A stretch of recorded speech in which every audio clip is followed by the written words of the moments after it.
for the minutes.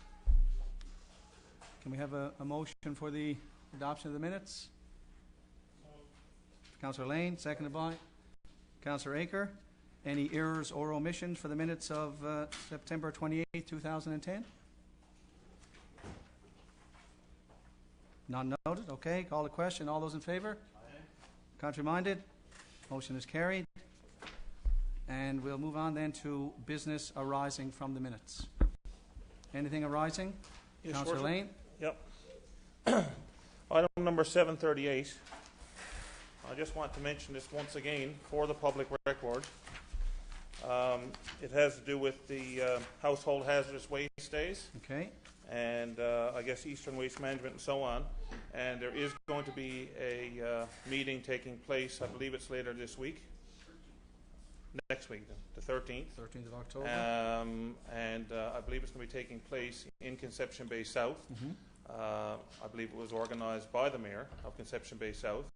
CBS shares the concerns that Mount Pearl has regarding the household hazardous waste days, or I should say the elimination of the household hazardous waste days, and the introduction of a new system which, in the case of Mount Pearl, I will state again, is going to cost the taxpayers of Mount Pearl an additional $133,000 for household hazardous waste, as well as drop-off of construction materials. 6 months of the year, a reduced service which I firmly believe is not going to be used and is going to cost us a ton of money. The Northeast Avalon Joint Councils have expressed great concern. We have expressed great concern on many occasions.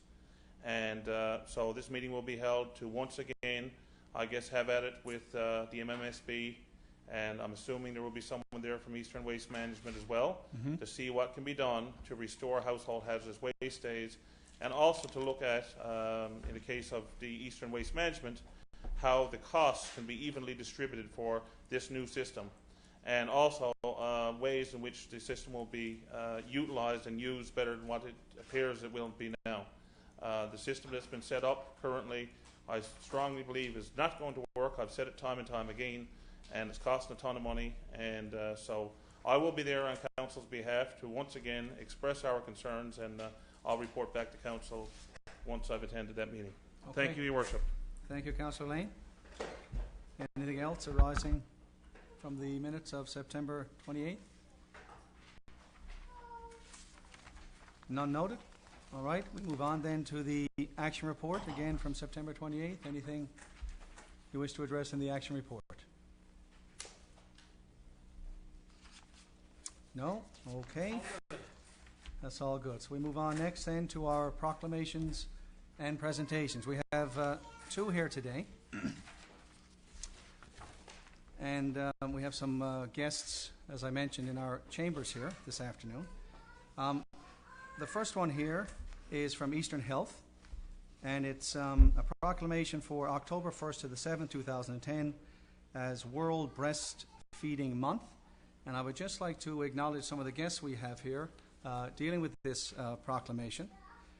We have Ruth Marks and her baby Megan Taylor, and I think Noah, future mayor, is sat in the chair a little earlier. So welcome. Ms. Vicky Kaminsky, CEO of Eastern Health. Natalie Moody, Regional Director of Health Promotion. Anne Marie Ryan, Division Manager, Children and Women's Health. Lisa O'Neill, Public Health Nurse with Eastern Health. Jane Bannister, Lalesh League, Canada Leader. And Carmel Turpin. So again, welcome to you folks. And just some information that we have here with respect to the proclamation. As I said, October 1st to the 7th is World Breastfeeding Week. And this year's theme is breastfeeding, just 10 steps, the baby-friendly way. With an increase in support and awareness in our community, breastfeeding initiation and duration rates would improve. It indicates that for a while now, Newfoundland and Labrador have been behind the national average, but we're hoping with such initiatives to promote it that we can catch up with the rest of the country. My understanding is there was an activity at the Avalon Mall this past weekend from 10 to 12, again promoting this initiative. So I'll proceed now with reading the proclamation for, again, World Breastfeeding Week. Whereas the week of October 1st to the 7th, 2010 is Breastfeeding Week in Canada, and breastfeeding is promoted by UNICEF, the World Health Organization, the World Alliance of Breastfeeding Action, Health Canada, Infant Feeding Action Coalition, the Canadian Pediatric Society, La Leche League Canada, Eastern Health, and the St. John's Regional Breastfeeding Committee. Whereas all available knowledge indicates that human milk optimally enhances the growth, development, and well-being of the infant by providing the best possible nutrition, protection against specific infection and allergies, and the promotion of maternal and infant bonding.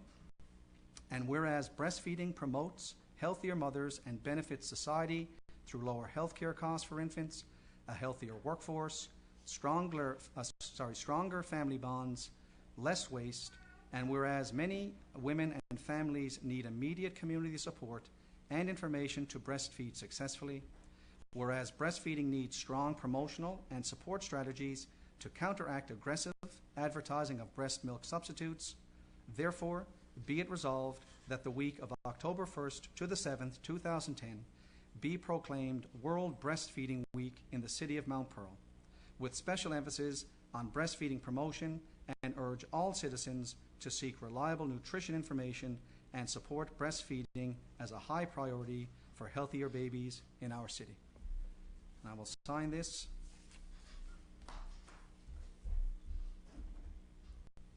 And date this.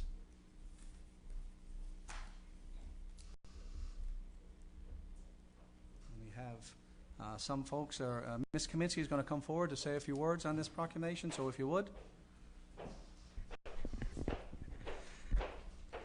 I ask you to come around this side and there you go, no worries. Okay. Thank you. So if I can get you to come in so you're on the television screen. Oh. So Mona indicated that we don't want to lose you from the screen. So go ahead. I don't know. I don't know I need that time. But More publicity. that's right. Deputy Mayor, Councillors, thank you all very much for having us here today and for letting us bring this message to you and to the residents of the city of Mount Pearl. The World Health Organization has shown that breastfeeding is one of the best things that a mom can do, that families can do for the health and welfare of their children. And certainly it has a remarkable impact on sustainable health for babies and for children as they grow. So to be able to increase breastfeeding in our communities and across Newfoundland and Labrador will be a very good thing. Our 2008 statistics show us that about 63.3% of new moms in Newfoundland and Labrador breastfed. And so if we can continue to see a change and to increase that through acceptance and through knowledge and through education, then we will be doing what we need to do for the future of our kids. So it's a pleasure to be here and to provide this opportunity for breastfeeding moms to know that it's appropriate and it's right and it's something that everybody can support. Eastern Health has a partnership with a number of organizations, including the La Leche League, public schools, libraries, other organizations that are all trying to do the same thing, which is improve, maintain, and sustain children's health. Mm-hmm. Thank Good you. stuff. Okay, thank you. Do you want to get a group picture with some of the kids, or you can get them all up there and get all your colleagues to come up with the baby? That would be great. Why don't you all come out? Thanks. Sure. Bring the children up. That's the main thing. Great. You want Ray is our In front photographer, of so the, maybe out front would be Okay.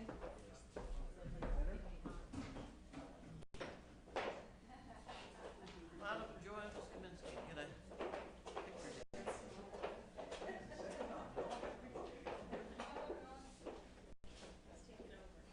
He brought his lunch.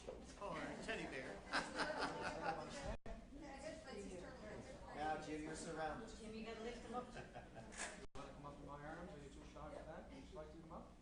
Can I lift you?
comment. I was going to put the open out. Any councillor want to have an address before the crowd goes? Any comments? Or No. I know it's a great initiative. Yeah, sorry. Councillor Tessier, I should have asked earlier. My apologies. No worries. I said as a mom, and I was talking with the ladies earlier, as a mom who breastfed my children when it was not particularly in vogue, I'm really happy to see an initiative like this taking place, and I hope that every municipality supports it, and that they get the turnout that we're getting as well here today to get that message out to new mothers, because it's the most natural, most healthy thing that you can do for your child, and for there to be any kind of negative stigma to it really is just, it's not fair. It's not right, because it really is, if you can do it, it's the best thing you can do for your child. 18 years ago when I did it for the first time, again, it was not as popular as it is today, and I did meet with negativity on more than one occasion as a result. So I think that the more voices that we have telling new moms, not only is it acceptable, it's right. And I think that that's a really important message. So I applaud the initiative. I totally agree. And my wife as well breastfed 21 years ago. So at the same time, it wasn't. Pardon me? As long as you did. Again, it wasn't in vogue. And to Councillor Tessier's point, a lot of the males that were around, some in my family, it's not that they disagree with it, they just felt awkward because it's not something that they had grown up with.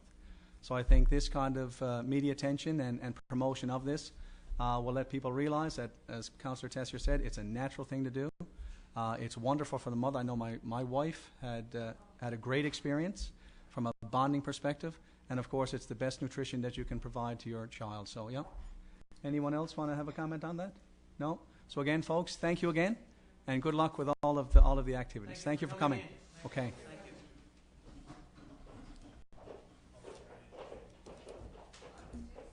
Yeah, Coronation Baby, I think I was as well for most of my life. All right, the next presentation we have here is Toastmasters Awareness Month in November 2010. And this is to let all members of council and citizens of Mount Pearl know that November has been named Toastmasters Awareness Month by Cabot Toastmasters Club. Cabot Toastmasters is the Mount Pearl chapter of Toastmasters International. This was founded in 1924. Toastmasters International has evolved to become a worldwide leader in communication and leadership development. Membership of this worldwide organization is at an all-time high, with more than 250,000 members in 12,000 clubs in 106 countries. It certainly has grown. Cabot Toastmasters Club was chartered January the 1st, 1993, and for the last 2 years has been meeting every other Wednesday at Mount Pearl City Hall. Members of the Cabot Club come from all walks of life and yet have a common purpose: to become better communicators in a fun-filled, supportive environment.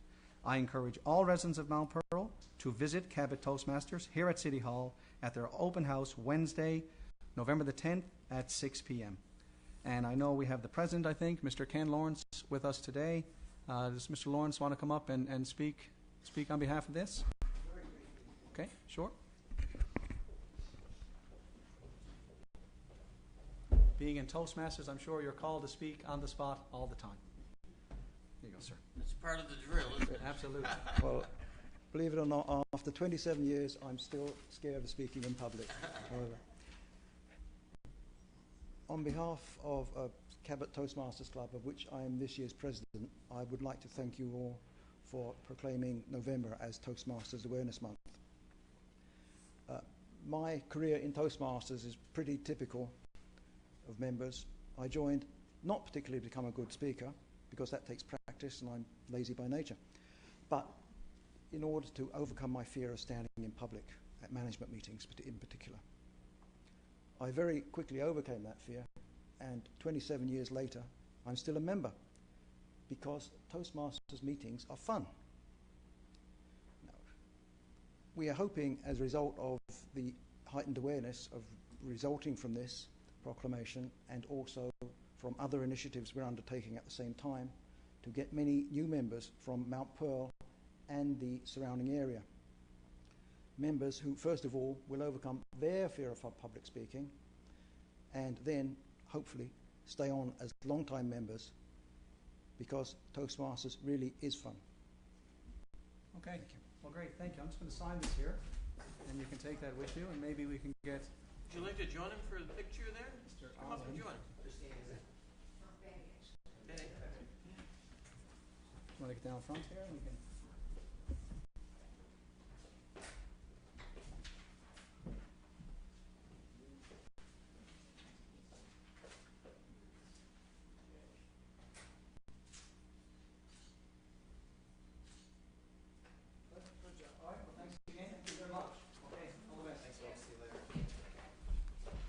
Again, before they go, would council like to have any comments on this?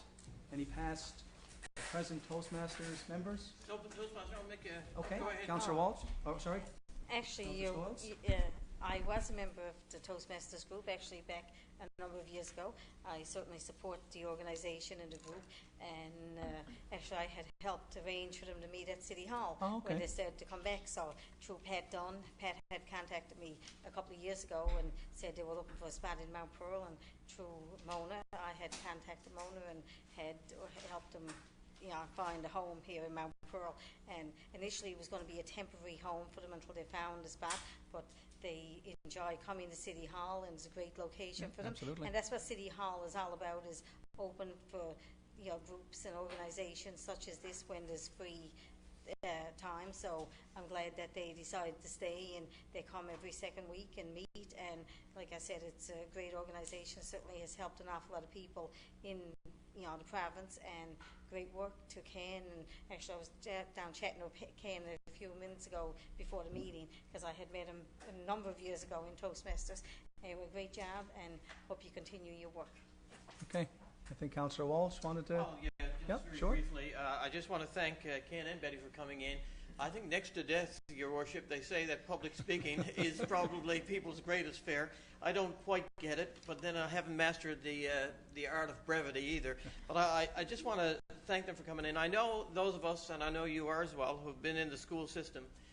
In almost anything we do, in almost any course that we teach in the school system, one of the things that we've always tried to do is to try to find a way to engage students so that they can present in public, whether it's with a group, sometimes the familiarity or the comfort of a group, or an individual presentation. But it is a skill that if you have, and if you've mastered it, it really is a tremendous life skill. And you'll, as you say, whether it's with management meetings or in environments like these, or in your social groups, or whatever clubs or parties or church groups you're part of, the skill of public speaking is a skill that you'll be able to apply in almost any walk of life. So I think it's tremendous work that you're doing. I thank you for coming in, and I think it's an important thing also to raise awareness to this important cause, because it's everybody, everyone to some extent. All of us actually have some ambivalence, as much as we may do it, about getting up and people and speaking rather in public. So thanks for raising awareness, and thanks for taking the time to come in. Okay, thank you. Anyone else? No? Okay, thanks, guys. All right, we can move on here with our agenda. We have correspondence, but none noted, which brings us then to our committee reports. Councillor Lane wants to overcome his fears, did he say? All right, so let's see what we have here. Public Works, no. The first committee report that I have is Community Services. And we call upon Councillor Walsh. Thank you very much, Your Worship. This is fairly simple and straightforward. It's something that we've been doing in Mount Pearl for a number of years. On Monday, the 11th of October, which is actually the Thanksgiving Day holiday, we will again be hosting an October Fest Craft Fair at the Reed Center. We do, as part of that, have a sausage and sauerkraut luncheon in a refreshment garden there at the Reed Center. It's a lot of fun. There's also a craft area for the children that's set up. If you want further information, you can check the website, because there is some information on the website at www.mountpearl.ca. Or you can also call Krista at 748-1008. So again, come one, come all. The admission is just $2. It's just a nominal admission. And of course, children and under 12 years of age are admitted free of charge anyway. So it's a great initiative undertaken by our Community Services Department, and we'd love to see people come out and participate in that. That's it for Community Service this week, Your Worship, and I thank you. Okay, thank you, Councillor Walsh. I know this is always well attended, always a big crowd at these fairs, so hopefully the weather's as nice as it is today, and let people get out and enjoy. Get outside, yeah. Indeed. Okay, the next committee report is Corporate Services. Councillor Lane. Yes, Your Worship. Just a couple of items here. First of all, I'm seeking Council's permission to attend the Athletic Business Conference and Expo being held December 2nd to the 3rd, San Diego. That'll be under my professional development cap, and I so move. Okay, moved by Councillor Lane, seconded by Councillor Tessier. Questions? All those in favour? Contrary-minded? Motion is carried. Yes, Your Worship. The next item, Director of Corporate Services is requesting to attend the IPAC National Leadership Conference being held in Toronto from November 4th to the 5th. Again, that is under the professional development cap, and I so move. Okay, moved by Councillor Lane, seconded by Councillor Tessier. All those in favour? Contrary-minded? Motion is carried.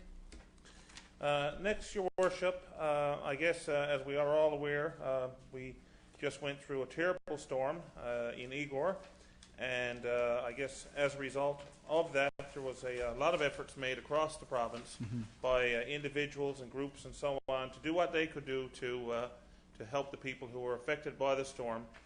And our staff certainly were no different here at City Hall, and so they did I guess a little collection, pass the hat and so on, and they collected $1,000, and we decided we would match that. So I'm looking for approval for the $1,000 donation to match what staff donated, and I believe CUPE, the Outside Workers Union, also donated $500 to the cause. So that's $2,500 in total. Okay. I so move. Again, moved by Councillor Lane, seconded by Councillor Tessier. Comments or questions? All those in favour? Contrary-minded? Motion is carried. Next item, Your Worship, we put out a request for proposals for a copier printer to replace the copier printer at the Reed Centre. The bids were received as listed there, 1 through 5, and the successful supplier was Pinnacle Office Solutions in the amount of $229.23 HST extra, and so I move that this amount be approved. Okay, moved by Councillor Lane, seconded by Councillor Tessier. All those in favour? Contrary-minded? Motion's carried. You can actually get a printer that cheap these days. Yeah. The prices are going down for a lot of this stuff, you know. That's a good thing. I was going to say, you Okay. can't get a copier. Monthly lease, yeah. That's a monthly lease printer. Okay, doesn't say that here though. But you can't get Yeah, no, you're right. My God, yeah. I was thinking about a printer. I'd never, copier printer. Yeah, Right. yeah, that's right. Okay, yeah. So that's a Right. monthly lease for Monthly how lease. long? 4 years. 4 years. That's more like it. Okay. Okay? Yeah. There were Makes 12 makes a there were lot more 12 sense now, doesn't there were it? There you go. 12, $15,000 Yeah, I was thinking about a printer, right? So Yeah. $229 is for printers. Yeah. Anyway, okay. And the last item, Your Worship, are your invoices for approval, listed there 1 through 8, totaling $1,004,552.65, and I so move. All right, moved by Councillor Lane, seconded by Councillor Tessier. Comments or questions here?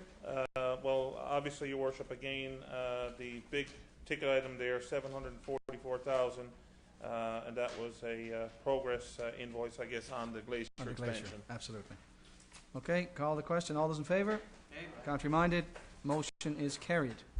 And that's it for you, Councillor Lane? That's it, Your Worship? Okay, thank you. The next report will be Engineering Services. Councillor Aker, if you would, please. Yes, thank you, Your Worship. We have one item from the Engineering Services Committee. We met on the 30th of September, and it pertains to what we call CP2, which is the interior fit up at the Glacier Arena expansion. Before you today is a change order, number 3, in the amount of $31,225.49 for some extra costs that have been incurred as it relates to the interior of our new facility, which is nearing completion, should be ready by around by Christmas of this year. Of the $31,000, the biggest item there is $10,775.09, and that relates to all of the water, unforeseen water conditions that they found on the site. and the remedial work and whatnot that had to be put in place to do that. And I'd like to make a note that as we get closer and closer to the completion, we might be coming across a few more of these small change orders, but we're monitoring the contingency in the budget to ensure that funding is in place to handle it. Indeed. So the motion is to approve change order number 3 in the amount of $31,225.49, and I so move. Okay, moved by Councillor Aker and seconded by Councillor Stoyles. Comments or questions? Yes, Your Worship. Yep, Councillor Lane. Very quick question, or a request, I guess. I wonder, could we have maybe an update on where we're to in terms of contingencies and so on? You know, I know with all these projects, obviously we do have the budget contingencies, and we always do. But you know, just because there's contingency money there doesn't mean that that's sort of an open checkbook for to spend it either. And I'm not suggesting that's the case in these particular items, but I think it's important that we do monitor this. And I mean, if we don't have to use contingency money, then that's money that we've saved. So sure. Okay, our CEO, Mr. Lewis, speak to that. Yes, we are monitoring that on a regular basis, and as of right now, our figures is approximately $400,000 of the contingency fund remaining to be spent, and we are meeting with Bay New Plan representatives to go through that and to get a handle on what they anticipate will be required from that contingency fund to complete the project, and that will then be filed with council. Okay, thank you. I know I was up there Friday to the glacier and just happened in and spoke to Mr. Blair Delaney, and you know, he had a couple of minutes to take me around. It's quite an operation up there, the new rink, and it's going to be quite a piece of work when it's done. You know, all the green technology and the eco-chill, so it's good to see. All right, and that's it for Councillor Aker with engineering. Yes, sir.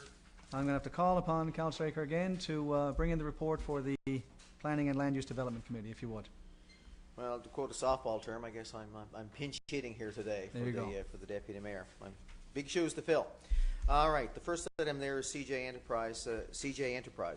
The city is in receipt of a development application from CJ Enterprises to renovate the existing single-family dwelling and undertake site improvements at 872 Topsail Road. It is the proponent's intention to move into the dwelling once the residence is renovated and operate a home-based business from the dwelling. The property is located on the north side of Topsail Road, just west of the Black Marsh Road intersection, and is located in the mixed development land zone. And a residential use within this zone basically is a legal but non-conforming use within the zone. A home office use in connection with a legal non-conforming residential use with more than one person working at the office can be permitted under the mixed development land use zone, but at the discretion of council. Now, so the application was processed as a discretionary use. Basically, the expansion of a non-conforming use was processed in accordance with Regulation 22 and 48 of the City of Mount Pearl Development Regulations, and a notice was placed in the Telegram on September 4, 2010, and also circulated to 65 property and business owners near the proposed business, as well as to our MHAs and the Chamber of Commerce. Council and directors were also advised. The briefing session was planned for September 1st, 2010, but the city did not receive any representation or inquiry in response to the public notice. Committee of the Whole has reviewed the proposal and is of the view that this proposal is contrary to the spirit of the municipal plan policies and development regulations. While both the municipal plan policies and development regulations recognize the existing residential uses within the zone, the intent of the policies and regulations is to transition the residential properties to appropriate commercial-sized lots and developments. I mean, at one time, this area was basically filled with houses, and I guess slowly over the last 20 or 30 years, it's been migrating towards a more of a commercial district, given all the traffic and whatnot on Topsail Road. The mixed-use designation and the concurrent MDU zone do not envisage a residential dwelling becoming a mix or hybrid of residential and commercial uses, with the exception of home-based businesses. The existing residential dwelling is a non-conforming use within the mixed development use zone, and our policies and regulations permit the continuation of the residential use and limited expansion of the residential use of the dwelling. The zone also permits the use of a portion of the dwelling as a home-based business, subject to the discretion of council. and subject also to a number of other conditions. The applicant wishes to extend the dwelling by adding onto the dwelling 2 glass sunrooms. They would be used basically for a home-based business within the dwelling and will supply and install patio covers and glass sunroom enclosures. The purpose and modifications of the dwelling are of a commercial nature rather than residential nature and will form 2 showrooms for visiting customers. This is not in keeping with the intent of the policy and regulations with respect to home-based businesses along Topsail Road. The addition of the solariums at the front of the dwelling is increasing the gross floor area of the dwelling, which is contrary to condition 10.16 of the mixed development use zone of the Mount Pearl development regulations. So this type of proposal will prejudice the transition of this property to a full commercial property as envisioned by the Mount Pearl Municipal Plan. An investment of this magnitude to the existing dwelling, which will result in the dwelling being partially used for both residential and commercial purposes, will make the transition more difficult and less likely to occur in the foreseeable future. So based on that analysis, I'm moving that we turn this application down, and I so move. Okay. Moved by Councillor Aker and seconded by Councillor Stoyles. No, second on the report should be Councillor Tessier. Okay, yep, sorry. Comments or questions, Councillor Lane? Yeah, Your Worship, first of all, I just want to say that I totally concur with the committee on this recommendation, and I think the important message that we want to get out here with all of these properties, and is that we just don't want to have ad hoc development within our city. Right now we have a number of areas that are in transition, whether it be along Topsail Road. Recently we changed the zoning on houses along Commonwealth Avenue, the lower part of Commonwealth Avenue, and of course you can see most of them have for sale signs on them. We have a number of examples throughout the city besides that, in areas which really don't conform. There are a bunch of non-conforming uses. I think about the Glendale Avenue area as an example. We have some areas up at the top of Commonwealth Avenue and so on. So I certainly applaud the committee. I agree with the committee wholeheartedly. And I think that obviously as we move forward now, we will be developing, I guess, a more strategic analysis and plan as it relates to all of these areas which are, I guess we would say, in transition. We do not want to have houses that are just all of a sudden turned into some sort of a business that doesn't have proper parking, does not have proper areas for snow load and so on. We want them to be developed into proper commercial establishments. And if that means a developer coming in and buying 2 houses or 3 houses or 4 houses or a whole block for that matter and bulldozing the works of it down and then putting in a proper commercial establishment, I think that's the kind of development that we need to see. And things, obviously, if we can do things as a council, and I think that's something else we should be discussing in terms of encouraging that type of thing, whether it be through our development regulations or so on, then I think that's a road we also need to go down. But wholeheartedly agree with this, and I think we need to have a more global look at these types of issues before we get more and more of these proposals coming in. So instead of having them coming in and being turned down on an individual basis, I think we almost need to have an overall plan mapped out of areas of what's going to be acceptable and what's not going to be acceptable so that we can stop the fool from going further, really. Okay. All right. Thank you, Councillor Lane. Any other comments? Questions? No? Let's call the question then. All those in favour? Contrary-minded? Motion is carried. The next item, Your Worship, is council is required to confirm an order that's been issued by the staff coming out of the Director of Planning and Development's office. It pertains to 2 Forest Avenue. We've had some complaints down there about a garage being run from a side building down on the property, as well as taxis being parked all over the street. It should be noted there's no development permit for the operation or creation or operation of a garage. That contravenes our Mount Pearl development regulations, and as well the taxi cabs parked on the street there, the number are in contravention of the City of Mount Pearl taxi regulations. The order was issued on September 30th, 2010, and it was undertaken in accordance with the delegation of authority as per Section 109 of the Urban Planning Act, and I so move the confirmation of the order. Okay. Moved by Councillor Aker, seconded by Councillor Tessier. Comments or questions? CEO, Mr. Lewis? I just wanted to advise Council that I've had some lengthy discussions with that, and I've also had some correspondence, clarification. And what I told this individual is that that would be put forward to council, and no action would be taken to enforce the order until council at least has an opportunity to see the correspondence and hear it. But there's no problem with ratifying this, continue to do this, and then if we need to, at least is in place to do it. Okay, good. Councillor Stoyles? I was just going to say, Your Worship, that I know we received a number of calls from residents down in the area because of the number of taxis there, and a lot of the residents, it wasn't only one, it was several residents had complained and said that there was ongoing taxis there on a regular basis, not only one but different taxis, and the complaint did come in from the residents in the area, and it just didn't pop up that somebody noticed that it was taxis parked down there.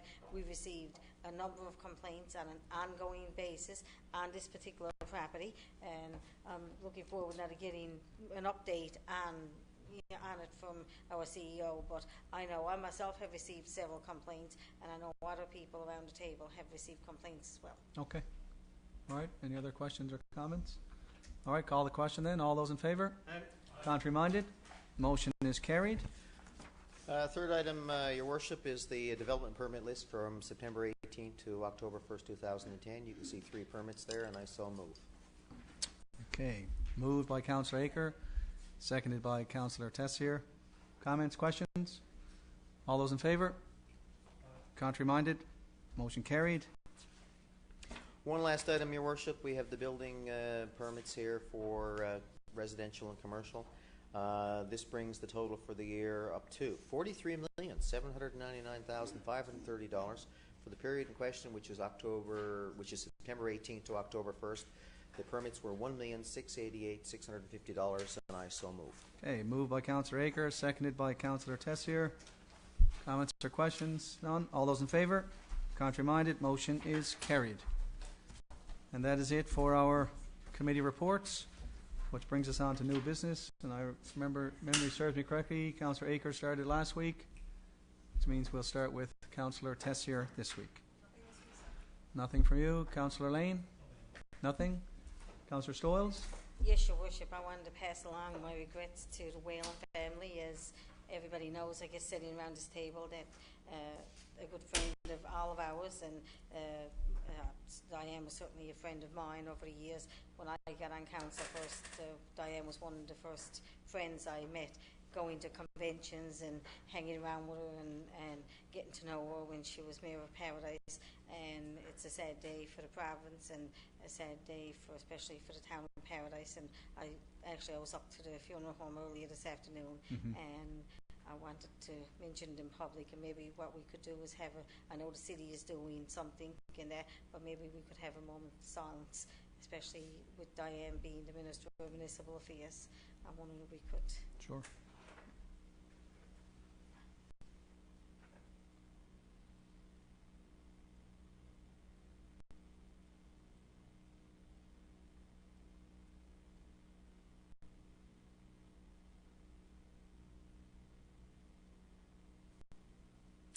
Thank you, Okay. Your Worship. The other item I have to mention is that I did attend a run for the ROC for the Children's Wish this week on behalf of the city, and they ran, of course, across the province to raise money for Children's Wish, and of course we have supported that initiative over the past number of years. And I know Krista Tucker was out on the road with me up at Solby Square, at Mount Pearl Square, and it's great to see them doing such a great job. Good. All right. Thank you. That's it for me, Your Worship. Councillor Walsh? I think I got this all wrong. When there's a camera there, I didn't have anything to say on the new business, and when there's not, I do. So I'm going to have to learn. I'm going to have to take it up. No, I think you need to have a look at that meeting. You in particular need to have a look at that meeting.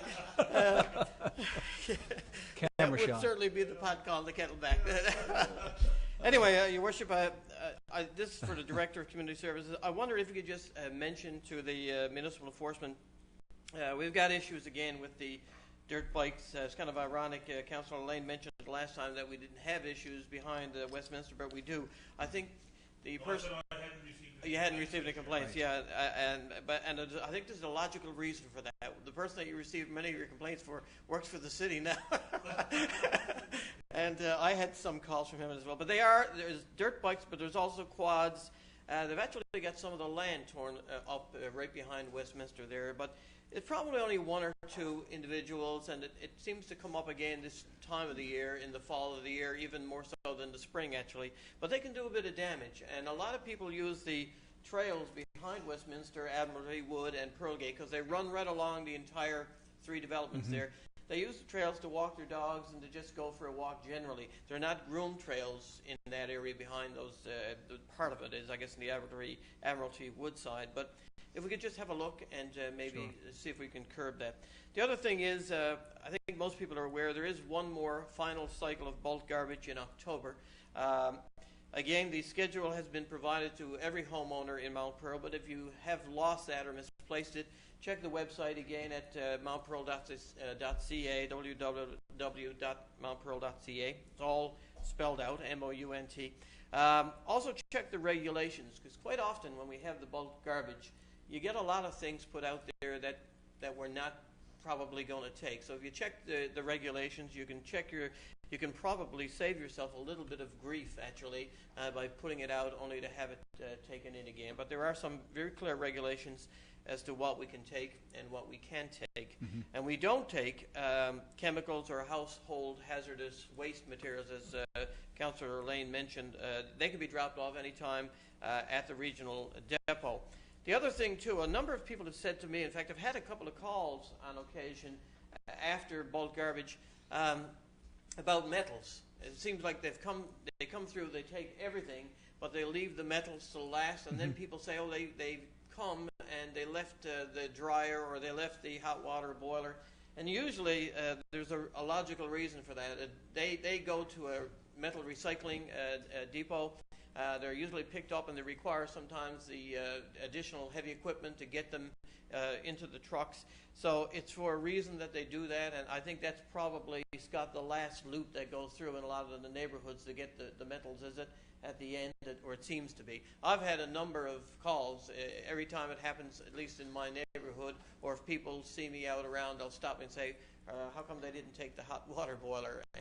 And that's the reason for that. So again, it's just another friendly reminder. There is one more. It's the last chance to sort of clear out before the winter comes on and get your things to the curb. Just check your schedule again as to where it's going to be happening and when in your area. Okay. Thanks very much. Thank you, Councillor Walsh. Councillor Aker? Yes, thank you, Your Worship. I just want to throw a little congratulations to the Mount Pearl Sport Alliance. As you know, this past Saturday, the mayor declared Mount Pearl a true sport community. And really it was the Sport Alliance, along with all the sporting groups and some of the community groups, that organized a lot of that. They had really good sessions at the schools with the hot stoves and the discussions, a lot of feedback from our youth as to where they'd like to see sport and recreation go in the next few years. And Saturday was very well attended by about 100 strong people and very vocal people. I might note, too, that part of the contingent there was about 20 members of the Mount Pearl Seniors Independence Group. And I think Ben Dunn and the Nordic Walking really stole the show during that day, right? So I know Councillor Walsh was there, Deputy Mayor, you joined us, and of course Mayor Sims was there as well to declare Mount Pearl a true sport community. My question for perhaps Mr. Osmond, you could answer this. Will we be putting signs up near our facilities to say that we are a true sport community? Have you had any discussions with the Sport Alliance on that? Your Worship, they have requested that, yes, and they're basically, we asked them to design the signs, and then that would be something that will come through the budget for council, because they are going to be a fairly big expense to actually do all those signs. If we recall, we did one with Ethics in Sport. We put signs in all of our facilities inside and out. Okay. It's similar to that, but it's got a little different focus, so it'd be something that would go through the budget process. Okay. If I could, Councillor Walsh, I believe the sign is already designed, Mr. Alves. Is the one that was on the, it's the black sign that was on the panels, the background at all. No, I think it's a national program, of course, and we're just subscribing to the program. But I believe that is the sign, and you're right, with all the different facilities that we have, it'll probably cost a fair amount of money to do that. And thank you, Councillor Aker, for bringing that up. I meant to mention that because it was a great day, and I appreciate you raising it. Thank you.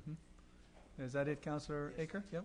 I do know with the True Sport that at Mount Pearl Senior High on Friday they came in and spoke to probably 70 students, and it was interesting to see the feedback of the young people, you know, with all the the 5 or 6 principals that they were speaking to, and the kids were very frank and open and gave great feedback.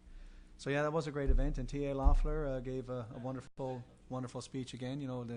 The luncheon speech. So yeah, it was a good effort, and again, congratulations to all involved in organizing that.